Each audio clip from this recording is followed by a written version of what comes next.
ಇನ್ನು ವಿಷ್ಣುವರ್ಧನ್ ಮತ್ತು ಅಂಬರೀಷ್ ಅವರ ಜೊತೆ ಬಾಲನಟರಾಗಿ ಅಭಿನಯಿಸಿ ಸಾಕಷ್ಟು ಹೆಸರು ಮಾಡಿದಂಥ ಅತಿ ದೊಡ್ಡ ಕಲಾವಿದರು ಇದೀಗ ನಿಧನರಾಗಿದ್ದಾರೆ ಎಂಬ ಮಾಹಿತಿ ಬಂದಿರುವಂಥದ್ದು.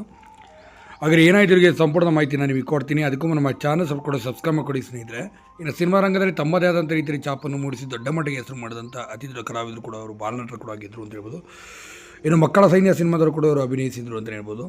ಇನ್ನು ಯಾರಪ್ಪ ಈ ನಟ ಬಾಲನಟ ಅಂತ ನೋಡ್ತಾ ಬಂದಿವರು ಮೂಲತಃ ತೆಲುಗುನಲ್ಲಿ ಅಭಿನಯಿಸಿಕೊಂಡು ತೆಲುಗುನಲ್ಲಿ ಇದ್ದಂಥವ್ರು, ಹೈದರಾಬಾದ್ನಲ್ಲಿ ಇದ್ದಂಥ ಸಾಯಿ ಕೃಷ್ಣ ಅವರು ಇದೀಗ ವಿಧಿವಶರಾಗಿರೋಂಥದ್ದು. ಹೌದು, ಸಾಕಷ್ಟು ಹೆಸರು ಮಾಡಿದಂಥ ಈ ನಟ ಇನ್ನಷ್ಟು ದೊಡ್ಡದಾದ ಮೇಲೆ ಇನ್ನೂ ಅಷ್ಟು ಹೀರೋ ಆಗಿ ನಾನು ಕೆಲಸ ಮಾಡಬೇಕಂತ ಕನಸುಗಳನ್ನು ಇಟ್ಕೊಂಡಿದ್ದಂಥವ್ರು ಮತ್ತು ಕೆಲವೊಂದು ರಿಯಾಲಿಟಿ ಶೋನಲ್ಲಿ ತೆಲುಗುನಲ್ಲಿ ಕೂಡ ಭಾಗವಹಿಸಿ ತಮ್ಮ ನಟನ ಚಾತುರ್ಯವನ್ನು ಕೂಡ ತೋರಿಸಿದಂಥವರು. ನಾನು ಜೂನಿಯರ್ NTR ಥರನೇ ಆಗಬೇಕು ಅಂತ ಹೇಳ್ಕೊಂಡು ಬರ್ತಿದ್ರು ಅಂತ ಹೇಳ್ಬೋದು. ಕನ್ನಡದಲ್ಲಿ ಸುಮಾರು 5ಕ್ಕೂ ಅಧಿಕ ಸಿನಿಮಾಗಳು ಕೂಡ ಅಭಿನಯಿಸಿದಂಥ ಇವರು ಸಾಯಿ ಕೃಷ್ಣ ಅವರು ತೀವ್ರವಾದ ಡೆಂಗ್ಯೂ ಎಂಬ ಮಹಾಮಾರಿ ಕಾಯಿಲೆಗೆ ಬಲಿಯಾಗಿದ್ದಾರೆ ಎಂಬ ಮಾಹಿತಿ ಬರ್ತಿರೋದು. ಸುಮಾರು 15 ದಿನಗಳಿಂದ ಕೂಡ ಹೆಚ್ಚಿನ ಚಿಕಿತ್ಸೆಯನ್ನು ಕೂಡ ಅವರಿಗೆ ಆಗಲೇ ಪಡೆಯುತ್ತಿದ್ರು ಅಂತ ಹೇಳಲಾಗ್ತಾಯಿದೆ.